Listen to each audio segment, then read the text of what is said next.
Bab 167. Pangeran kedua. Melihat master alam spiritual di depannya benar-benar menyerangnya secara langsung, wajah warrior yang berubah. Sebelum dia sempat berpikir, dia pun menghunus pedangnya. Orang yang datang itu mendengus dingin, dan menjentikkan jarinya pada pedang aura ungu warrior yang, sebuah kekuatan besar datang.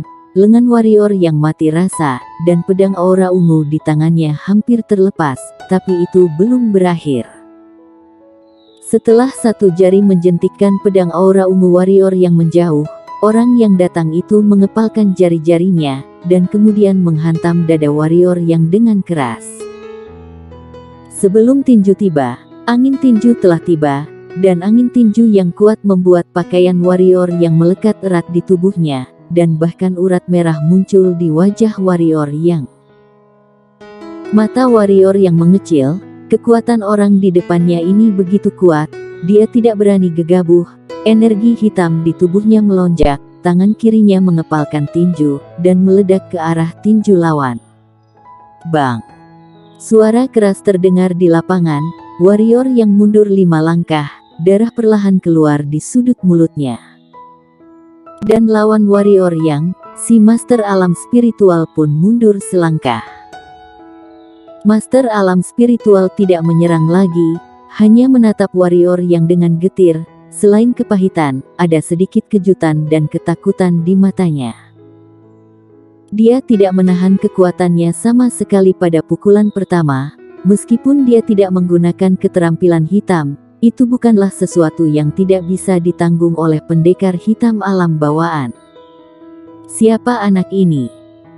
Pada saat ini, seorang pengawal kerajaan berjalan ke arah master alam spiritual dan berkata, "Kepala pengawal Huang, dia adalah murid sekte pedang yang datang untuk berpartisipasi dalam peringkat King Yun, dan dia juga seorang master rune." Mendengar kalimat terakhir, kelopak mata kepala pengawal Huang berkedut. Ternyata dia adalah master rune. "Mengapa kamu membunuh adikku?" Kepala pengawal Huang menarik napas dalam-dalam dan bertanya dengan suara yang dalam. Meskipun dia ingin membunuh orang di depannya saat ini, dia secara rasional diberitahu bahwa dia tidak bisa, karena jika dia membunuh master rune di jalan, dia pasti akan dibalas oleh perkumpulan master rune. Balas dendam dari perkumpulan master rune bukanlah sesuatu yang bisa ditanggung oleh kepala pengawal kecil seperti dirinya. Tepat ketika warrior yang hendak berbicara, tiba-tiba, sebuah kereta datang perlahan dari dalam kota ke gerbang kota. Melihat kereta ini, semua orang di lokasi menjadi serius. Kuda itu adalah kuda pengejar angin, dan keretanya disulam dengan 4 naga emas yang hidup. Di ibu kota Kekaisaran Qin, satu-satunya yang berani mengukir naga di kereta adalah keluarga bangsawan dari Kekaisaran Qin. Apa yang terjadi? Sebuah suara datang perlahan dari kereta. Kepala pengawal Huang mendekat ke kereta, memberi hormat ke kereta, lalu berkata, "Lapor pangeran kedua, adikku dipenggal di jalan." Pihak lain adalah master rune. "Bunuh pengawal Kekaisaran Qin, aku langsung di jalan." Pintu kereta kuda perlahan terbuka. Seorang pemuda berusia 20-an yang memakai jubah kuning bersulam naga berjalan keluar dari kereta. Pemuda itu melirik komandan Huang yang tergeletak di tanah. Dia melirik mayat itu, lalu menatap warrior yang, dan berkata, "Dulu, aku pernah mendengar betapa sombongnya master rune. Hari ini aku tidak menyangka akan melihatnya secara langsung. Membunuh salah satu anggota dari kelompok pengawal Kekaisaran Qin aku di jalan, siapa yang memberimu keberanian dan kekuatan? Dulu, aku juga mendengar betapa sombongnya pengawal kerajaan." Warrior yang memandang pemuda itu, dan berkata, "Hari ini aku benar-benar melihatnya. Siapa yang memberi pengawal kerajaan keberanian dan kekuatan untuk membunuh master rune? Apakah Kekaisaran Qin kamu?" Jika pihak lain masuk akal, dia juga akan masuk akal. Jelas, Pihak lain tidak berniat mencari tahu kebenaran dengannya. Dalam hal ini, dia secara alami tidak akan sebodoh itu untuk berdebat dengan pihak lain. Apakah keberanian dan kepercayaan diri kamu adalah perkumpulan Master Rune? Pemuda itu memandang warrior yang dan berkata, jika demikian, biar aku beritahu kamu, bahkan hari ini, posisi sebagai Master Rune juga tidak bisa melindungimu. Aku ingin lihat hari ini, jika aku membunuh Master Rune, akankah perkumpulan Master Rune datang untuk membalas dendam padaku? Setelah berbicara, pemuda itu memandang kepala pengawal Huang dan berkata, bunuh, semuanya akan ditanggung olehku. Mendengar apa yang dikatakan pemuda itu, mata para pengawal kerajaan di sekitarnya yang menatap pemuda itu menjadi sedikit berapi-api. Para pengawal kerajaan ini tidak menyangka bahwa pangeran kedua di depan mereka akan menyinggung Master Rune demi mereka, terutama kepala pengawal Huang, yang matanya penuh rasa terima kasih.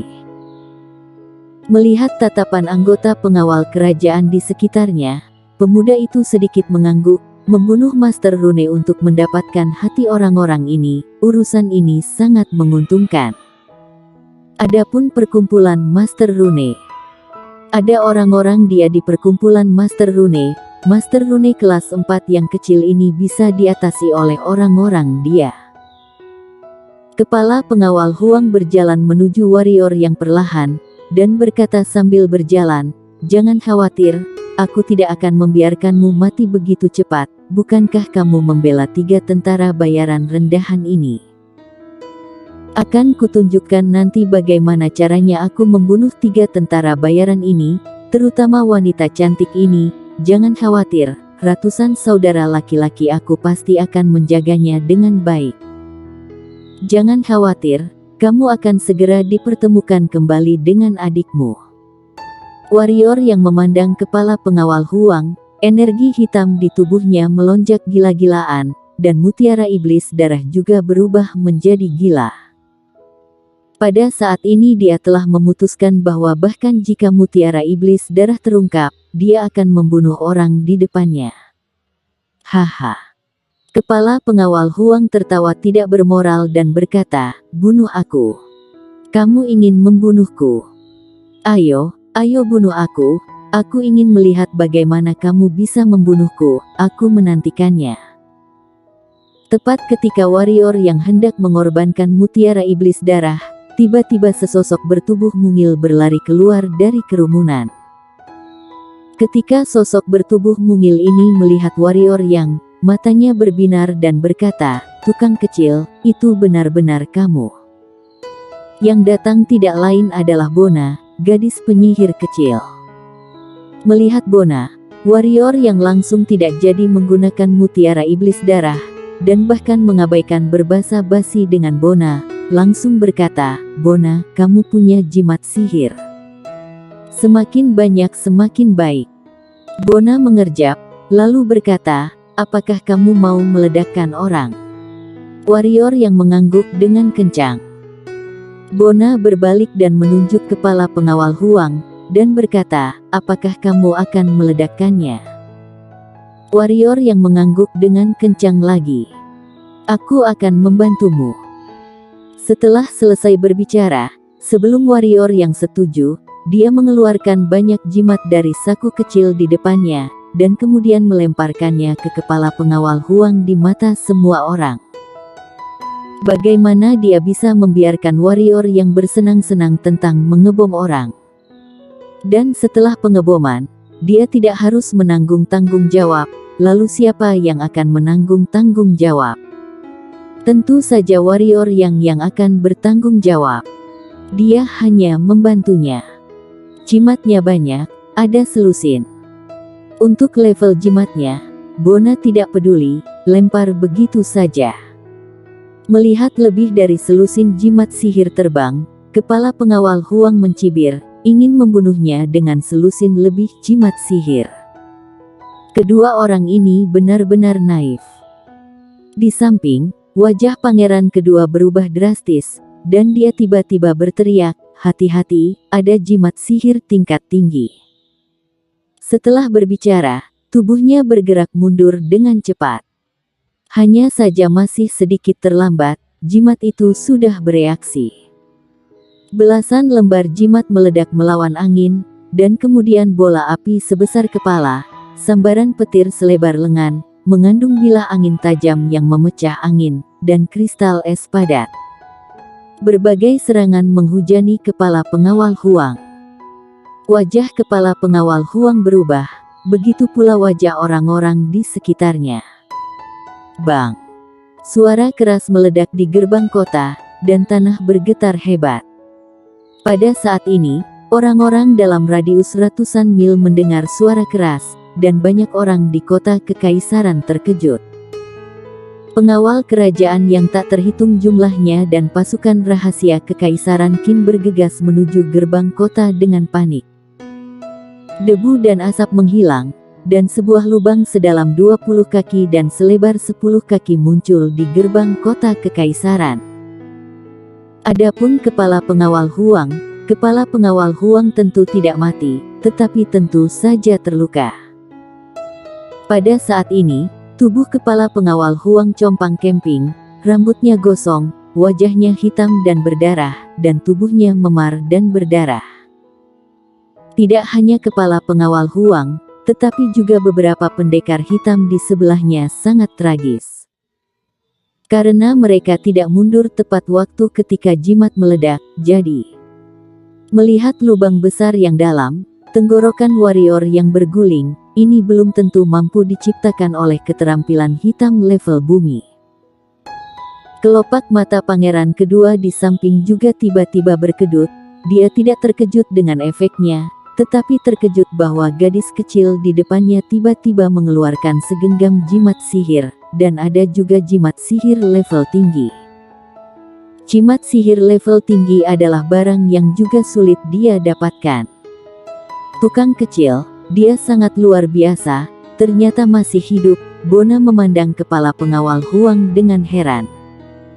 Pelacur kecil, aku akan membunuhmu. Di lapangan, kepala pengawal Huang berteriak, dan kemudian menyerang Bona bagaikan gila. Mendengar ini, warrior yang menatap kepala pengawal Huang dan tatapannya menjadi penuh rasa iba. Sekarang, orang ini pasti akan mati biarpun dia belum mati.